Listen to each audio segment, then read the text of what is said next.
你们的后备箱打开的时候会有这样弹簧拉伸的声音吗？如果你们的车子在开后备箱的时候出现这样的声音，千万别着急哈，这是一种正常的现象。我们可以看到我们的后备箱里面会有这么粗的一根弹簧，并且后面还有几个可以选择的一个档位哈。建议大家不要轻易的调整。那弹簧在拉伸的时候，它是会产生一定的声音的，也是很正常的一种现象。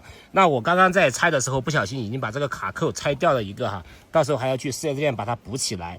实际上这种声音就是咱们的这根弹簧的声音，不要大惊小怪，很正常的声音。今天就讲这么一个简单的问题哈，给大家拆开看看里面的构造，有什么问题欢迎在评论区留言。我是明司机，欢迎关注，也欢迎加入我的粉丝群，一起聊聊帕萨特。